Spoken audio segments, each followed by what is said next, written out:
Une demi-heure est vite passée, mais celle-ci, nous désirons la vivre au ralenti en votre compagnie. Mesdames, Messieurs, bienvenue à Toute la Bible en parle. Aujourd'hui, nous avons le plaisir d'accueillir Monsieur et Madame Gilles et Mona Bouchard de Chicoutimi. Gilles est assureur vie et son épouse est dévouée à leurs 3 jeunes enfants de 9, 7 et 4 ans. Ils connaissent le Seigneur Jésus-Christ dans leur vie depuis bientôt 7 ans. Et c'est merveilleux parce qu'ils peuvent en témoigner avec joie et assurance. C'est le cas de le dire. Nous avons ici quelque chose de très bien à vous offrir et puis si vous n'avez pas encore profité de notre offre, c'est gratuit. Faites-le durant l'émission. Appelez-nous. Les numéros qui sont là au bas de l'écran sont vos numéros. Notez-les lorsque vous voyez le numéro de votre région et appelez-nous au cours de l'émission. Le numéro va, c'est-à-dire la conseillère ou le conseiller va rester quelques instants après l'émission. Nous vous encourageons à nous appeler tout de suite durant l'émission et de ne pas attendre après parce que après l'émission, la conseillère ou le conseiller va rester que quelques minutes. Nous avons ici cette brochure, c'est un petit livre en réalité qui est intitulé « Votre Église et vous ». Et nous aimerions vous l'offrir. Il est écrit ici « Les dénominations évangéliques croissent à travers le monde à un taux jamais vu auparavant. Derrière les rideaux de fer et de bambou, des chrétiens se réunissent encore régulièrement pour adorer. En fait, l'Église n'est pas du tout en train de mourir. Elle est en bonne santé. Il était prématuré de prédire sa mort. » Alors, téléphonez tout de suite et demandez ce livre. Il y a aussi un évangile que nous vous offrons. Il vous suffit d'en faire la demande et vos questions, vos remarques en même temps, vos commentaires, vos bons conseils sont très, très appréciés. Ils sont de retour. Nous parlons de Réal Arbour et de sa famille. Et cette fois-ci, Martine, Sophie et Régent se joignent à lui pour chanter pour nous. Et comment les remercier? Nous sommes très reconnaissants. Ils chantent « C'est Dieu qui m'entraîne au combat ». Parce que c'est un vrai combat, la vie chrétienne. Et je pense que vous savez très bien de quoi vous parlez lorsque vous chantez cette belle chanson. Nous vous écoutons avec beaucoup de joie.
Wow! Merci beaucoup. Hey, vous êtes beaux, la famille Arbour. Merci beaucoup. Et puis, nous avons cette victoire assurée dans ce combat de la vie. Lorsque le Seigneur Jésus-Christ est de votre côté et que vous êtes du côté du Seigneur Jésus-Christ. Et vous allez apprendre dans quelques instants comment être du côté du Seigneur Jésus-Christ dans le témoignage de nos invités. J'aimerais en profiter quand même pour vous dire que nous vous offrons Votre Église et vous. C'est une brochure qui est vraiment intéressante et je vous conseille d'en faire la demande. Il vous suffit d'appeler dès cet instant durant l'émission et demander aussi l'Évangile si vous ne possédez pas déjà un Évangile. Il nous fait plaisir de vous l'offrir. C'est gratuit. C'est un beau souvenir de l'émission Toute la Bible en parle. Toute la Bible, bien sûr, parle du Seigneur Jésus-Christ. Eh bien, Gilles et Mona Bouchard de chez Chicoutimi. C'est ça. Enfin, vous êtes là, vous autres. Et vous avez déjà utilisé l'émission dans votre région, Toute la Bible en parle, mais vous allez nous en parler dans quelques instants de ça, mais j'aimerais savoir, vous êtes assureur vie, et puis j'aimerais savoir aussi ce que Mona fait. Est-ce que vous pouvez nous dire un petit peu ce qui se passe dans votre vie à l'heure actuelle, en ce moment? Eh bien, moi, je suis mère de 3 enfants, 2 garçons et puis une fille. Alors, je m'occupe d'eux à la maison.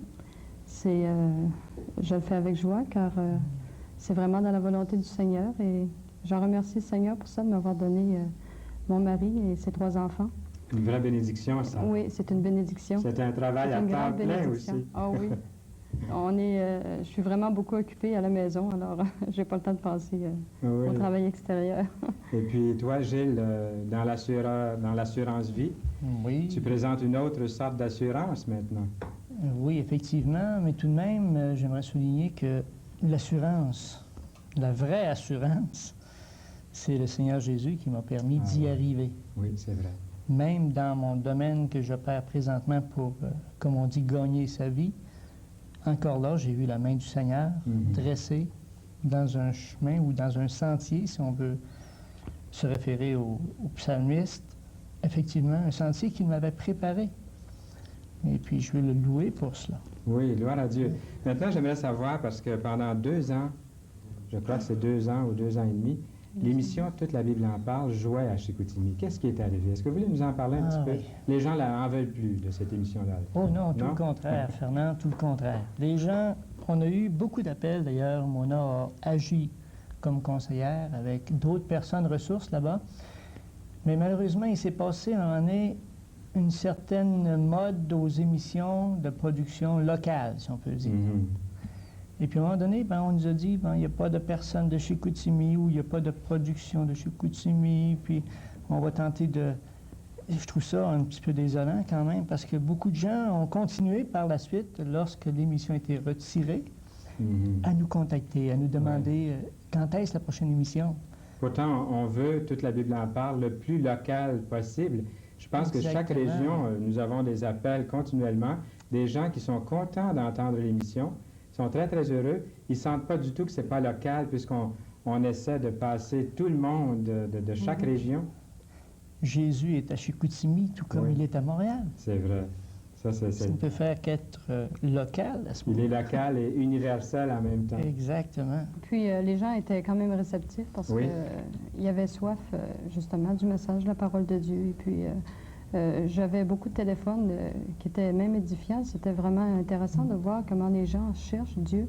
Ils ont besoin de découvrir Jésus-Christ comme leur sauveur. Et puis je suis certaine que cette émission passerait de nouveau et puis les gens seraient vraiment contents. C'est rafraîchissant d'entendre ça. Vous savez que toute l'équipe de Toute la Bible en parle doit applaudir là, ce que vous venez de dire. Et puis on espère que Chicoutimi là, va nous ouvrir les portes. Le Saguenay, on est tellement bien dans cette région-là, c'est tellement beau. Puis les âmes sont assoiffées de Jésus-Christ autant que dans n'importe quelle région. Oui, exactement. Et puis l'émission répond à un besoin là-bas, un besoin de communication, un besoin que les gens ont de s'identifier avec d'autres personnes qui voient cette émission-là, qui entendent des chants comme on vient d'entendre. C'est beau, hein? Des personnes qui voient justement la simplicité de la vie, mais aussi la simplicité de la vérité. Oui. Cette vérité-là, c'est la seule, hein? C'est un V majuscule. C'est comme je vous disais tout à l'heure avant l'émission, quelqu'un un jour est venu à l'émission, il la voyait à la maison, il est venu à l'émission parce qu'il voulait voir si on était chrétien avant l'émission, pendant l'émission, puis après l'émission. Et puis, c'est ce qu'on veut présenter au monde, en fait. La beauté de la vie chrétienne. Oui, mais ça n'a pas toujours été comme ça pour vous. Eh non, ça n'a pas toujours été comme ça. Comment c'était? Disons que moi, ça a commencé il y a déjà quand même 11 ans de cela. Je veux dire, ça a été un cheminement qui était quand même assez long. Et puis, ça a commencé un jour que j'allais dans une cafétéria parce que dans cette période-là, je travaillais dans un restaurant de nuit et puis je déjeunais quand même assez tard. Ça fait que je suis arrivée à ce restaurant puis il n'y avait pas de place pour s'asseoir. Alors, je me suis assise avec 2 jeunes filles qui m'ont demandé comme ça, est-ce que tu connais Jésus-Christ? Ça prend du courage. Ah, j'ai dit, Jésus-Christ, il est mort pour nous autres. Elle dit, non, elle dit, il est mort pour toi. Ah, ben là, j'ai dit oui, j'ai dit, il est mort pour moi. Alors, elle dit, j'aimerais te proposer un livre, c'est l'agonie de notre vieille planète, et si tu veux le lire, bien, ça fait que, je sais pas, le livre m'intéressait, j'ai pris le livre et je suis arrivée avec chez nous, j'ai commencé à lire ce livre-là, puis ça m'a vraiment parlé. J'ai vu dans quel état que le monde était, dans quel état j'étais aussi. Ça, c'était le titre? L'agonie de notre vieille planète. C'est un livre qu'on peut encore acheter dans les librairies un peu partout. Oui, il y en a encore. Ça serait bon que, je pense que plusieurs vont noter et puis aller... Moi, je l'ai lu aussi il y a quelques années, puis c'est formidable. Oui. Donc, qu'est-ce qui s'est produit après ça? Alors, disons qu'après ça, là, j'avais à peu près la moitié du livre de lu. J'ai arrêté de le lire parce que c'était trop. Là, je trouvais que, à un moment donné, je trouvais pas que c'était exagéré, là. Puis, il faut dire que ce qui se passe dans le monde, c'est exagéré aussi, ça fait que... Et puis là, j'ai perdu courage, fait que j'ai fermé le livre. Je voulais plus voir tout ce qui se passait comme ça. Et puis, ça a continué comme ça un bout de temps. Et puis, mais quand le Seigneur t'appelle, il te lâche pas, hein? Ça continue tout le temps. Alors, là, suite à ça, mon mari a écouté un programme de télévision et puis, suite à ce programme, eh bien, il a reçu une brochure « L'homme transformé ». Et puis, c'est deux personnes de Sainte-Foy qui nous ont emmené cette brochure. Alors, ils ont commencé à nous parler de Jésus-Christ. Ah, bien ça, c'est fameux. J'aimerais ça savoir ce qui se passait dans ton cœur, que tu nous dises qui était à l'émission de télévision. Et si tu te souviens du message, ça vaudrait la peine d'entendre ça aussi. Oui, bien, à l'émission de télé, c'était un bonhomme que j'admire beaucoup, que j'apprécie beaucoup plus aujourd'hui d'ailleurs, qui s'appelle Billy Graham. Tout le monde le connaît, je pense. Qui parlait sur l'état de l'homme. Puis quand je dis l'état, c'est pas l'homme qui condamne, mais c'est l'homme qui supporte le poids du péché sur lui. Il disait, comment fais-tu pour trouver le repos? Toi, tu l'avais pas, ce repos-là. Ah non. Et puis, qu'est-ce que j'ai trouvé étrange là-dedans, c'est que c'était pas à personne d'autre que cette émission-là de télé était réservée parce que j'avais l'impression qu'il me parlait à moi. C'est vrai? Et puis, à un moment donné, il a commencé à prendre des références dans la Bible. Puis je dis, tiens, je savais que la Bible, c'était vrai, mais je savais aussi qu'il fallait pas la lire. C'est-à-dire, à l'époque, je pensais qu'il fallait pas la lire, de peur de trouver des choses qu'on ne serait pas capable d'expliquer. Ah bon. Et puis, à la fin, il m'a dit comme ça, parce que je dis bien il m'a dit, parce que moi je l'ai pris comme une invitation personnelle. C'est ça qui est beau avec l'Évangile. Il m'a dit, écris et tu recevras une brochure de d'autres personnes comme toi, qui s'appelait à l'époque, cette brochure-là, Un homme transformé. Ah oui. Ah ben j'ai dit, tiens, s'il dit que c'est pour moi, là, je vais voir. Et puis j'ai fait venir cette brochure-là. Et puis c'est à cette occasion-là, comme parlait Mona, que deux bonnes âmes sont venues nous livrer à domicile cette brochure-là. Et puis c'est comme ça qu'on a commencé à être sensibilisés. Je ne dis pas avec empressement de notre part, parce qu'il y a un paquet de choses qu'on ne veut pas comprendre.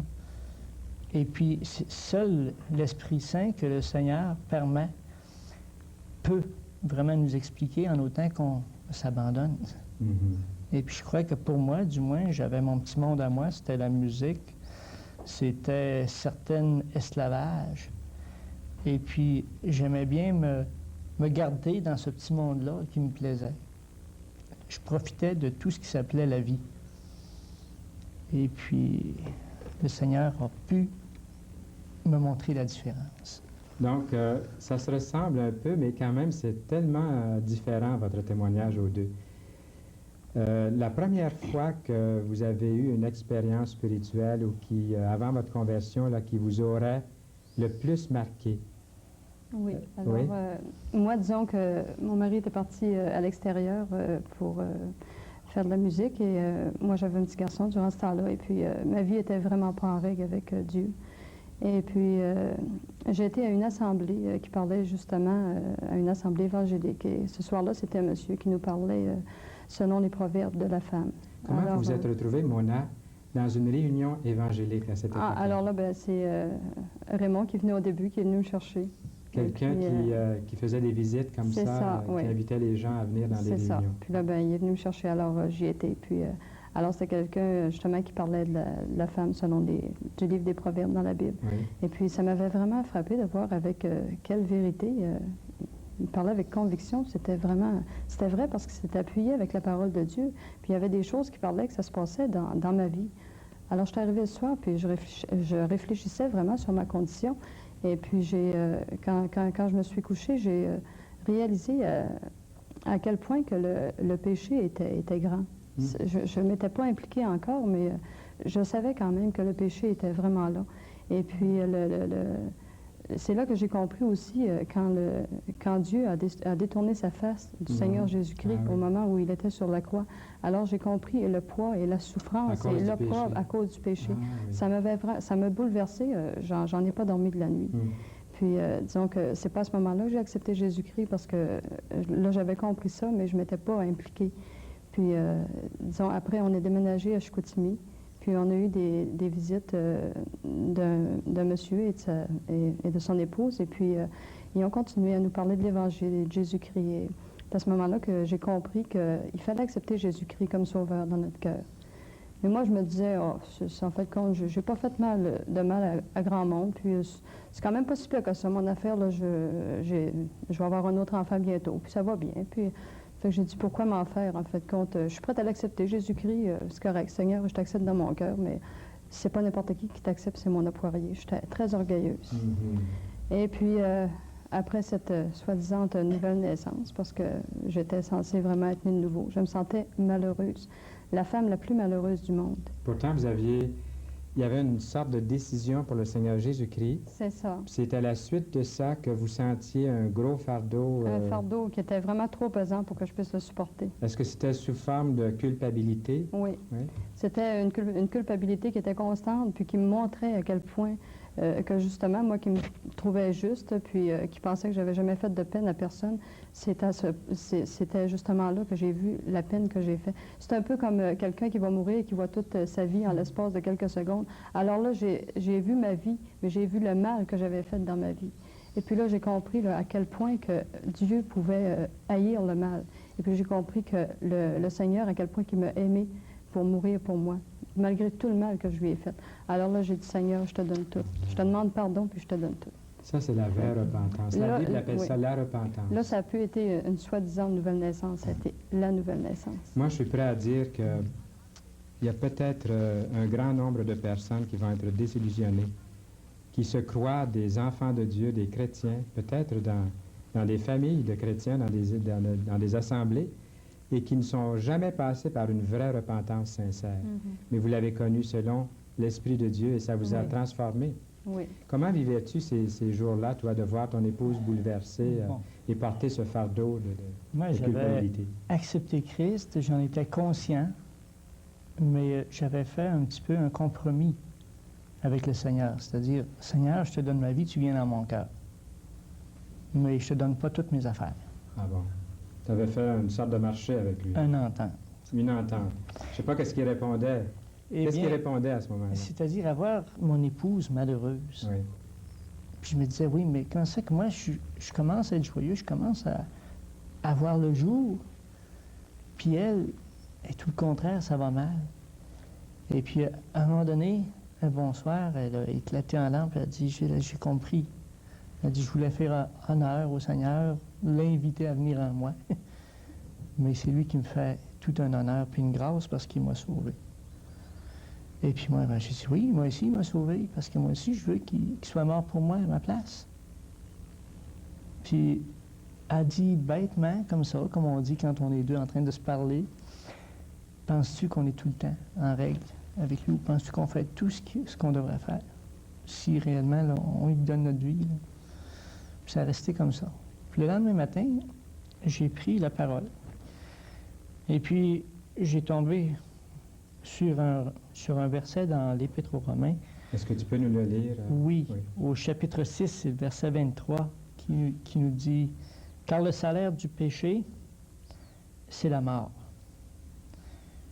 Mais le don gratuit de Dieu, c'est la vie éternelle en Jésus-Christ, notre Seigneur. » Ah, j'ai dit, tiens, ça c'est une différence. Et puis, par la suite, on avait eu notre deuxième enfant, Julie. Et puis ce matin-là, j'étais parti avec mon camion pour aller chercher de l'eau, parce qu'on avait manqué d'eau du coup du Seigneur. Il fait une foule de choses.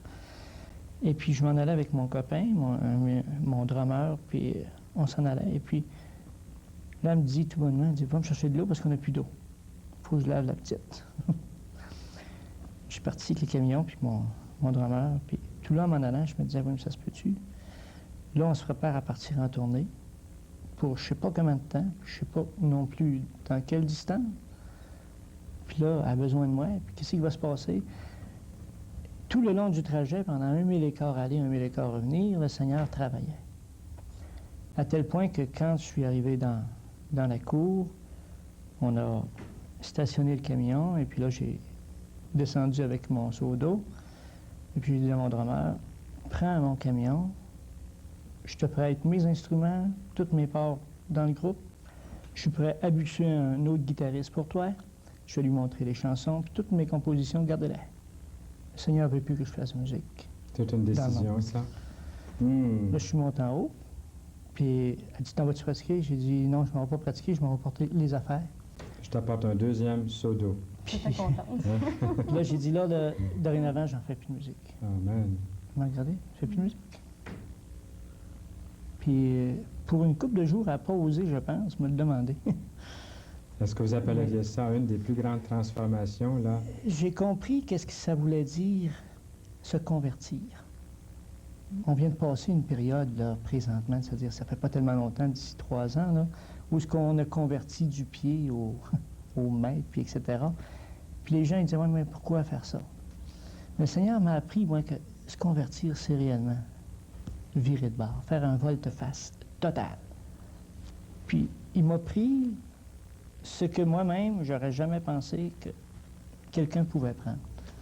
La musique que j'aimais faire, puis le plaisir que la musique me donnait, puis toutes ces choses-là, l'ivresse, je parle d'ivresse mentale à faire de la musique, le feeling, comme on dit, c'est toutes des choses que le Seigneur m'a montré qu'il y avait d'autres choses de plus importantes puis de plus vraies. Et vous pouvez encore en faire pour le Seigneur Gloire et obtenir à Dieu, un oui. feeling avec un F majuscule Oui. pour la gloire de Dieu. Ah oui, ça je lui rends gloire parce que... Mais pour le temps de ma conversion, il m'a ôté le goût de la musique. Gloire à Dieu pour la grande transformation dans votre vie. Gloire au Seigneur. Mona et Gilles Bouchard, que le Seigneur vous accompagne dans votre voyage. Vous aimez entendre la famille Harbour? Nous allons les écouter à nouveau. C'est le trio cette fois-ci. Ils vont nous interpréter La force est dans le Seigneur Jésus-Christ. Nous vous écoutons. Allez-y.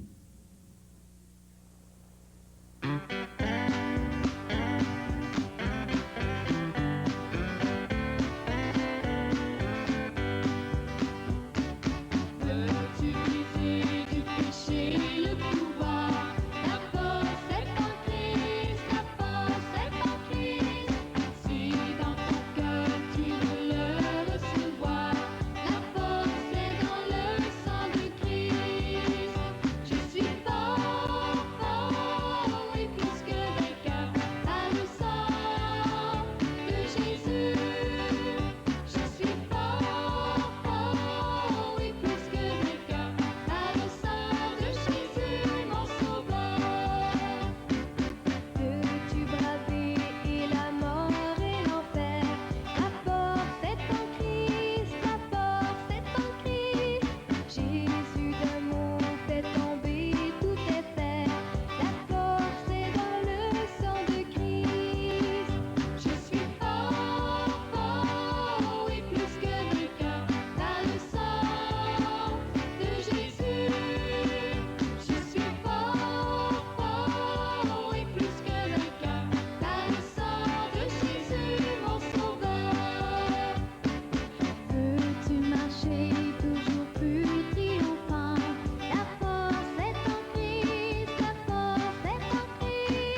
Merci beaucoup, la famille Harbour. Là, c'était le trio de la famille Harbour.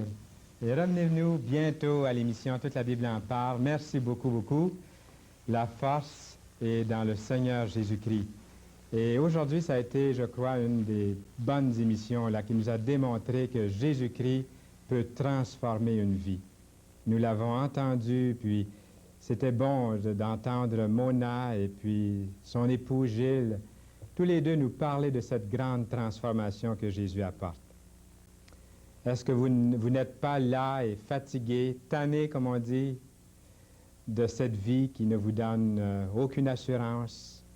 Est-ce que vous aussi, vous êtes sérieusement intéressé de savoir comment recevoir Jésus-Christ comme votre sauveur personnel? Dernièrement, nous avions une émission ici, puis quelqu'un est venu en studio, il m'a dit, l'an dernier, lorsqu'à l'émission Toute la Bible en parle, vous avez dit, là où vous êtes, si vous êtes sérieux et sincère, vous pouvez inviter Jésus-Christ dans votre vie. Il dit, j'ai pris ces paroles-là au sérieux et j'ai fait la prière avec vous. Alors j'aimerais vous donner l'occasion à vous aussi aujourd'hui, si vous êtes sincère et que vous désirez inviter le Seigneur Jésus-Christ dans votre vie.